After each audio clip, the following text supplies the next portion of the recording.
Storm surge is a major concern during this hurricane. Could be one of the biggest dangers, actually, from this severe weather. For more, we are joined by Philip Orton, the maritime research scientist at the Stevens Institute. Doc, nice to have you here. What do we need to know about Sandy?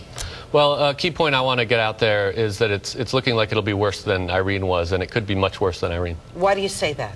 The storm surge, for one thing, is coming at high tide, and it's a moderately big high tide because of the full moon, and so that's a major factor. And then it's also it's quite a bit larger storm surge, from about 5 to 10 feet. And now if they've upgraded the expected landfall winds, it might even be as much as 12 feet. Now, people always want specifics when you look into your crystal ball. We've evacuated now the second year in a row from lower Manhattan. Last year we didn't see flooding. What do you predict we are going to see on the southern tip of Manhattan and some of the other shore areas which have been evacuated? Well, Irene went about a foot over the lower seawalls around Manhattan and the urban areas of New Jersey, so we expect it to be at least that bad. So from 1 to 6 feet, I would say, based on these forecasts. Doctor, what time do you think could be the worst part of this surge?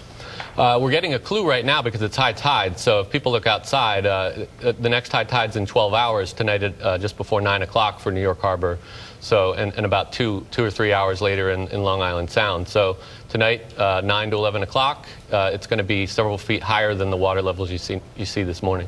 Let's reiterate why the surge is worse this year than last year. What are the factors making the situation more dangerous? It's a longer lasting wind event. It's already underway. The surge is already at least 2 feet. It was 2 feet last night, and it's growing through a very long period of time, about 24 hours. The winds are a lot stronger. Irene was petering out as it got closer to the coast, whereas this storm is actually getting forecast to increase in intensity to maybe 90-mile-an-hour winds as it makes landfall in New Jersey. So on and on and on. The waves are quite a lot bigger. The winds are quite a lot stronger.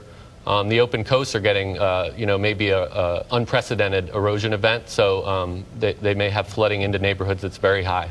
These surges, unusual for this time of the year? The hurricane season for the New York City area is actually more like August through October, so it's not unprecedented that we would have a tropical system coming up at this time of year. But the one thing that's unprecedented is that it's heading northwest, and that we haven't seen that, and there's been skepticism that even ever would happen. It's very different than prior hurricanes that hit Long Island in the area, like 1938 and 1960, and 1821, which is the worst one in history for New York City. It's very different because it's not moving fast. It's much bigger, and it's weaker than 1938, fortunately, in 1821. Philip Orton, thanks so much for joining us. Stick with us. Hopefully you can join us again in just a couple of minutes and offer us some more insight. We'll be right back.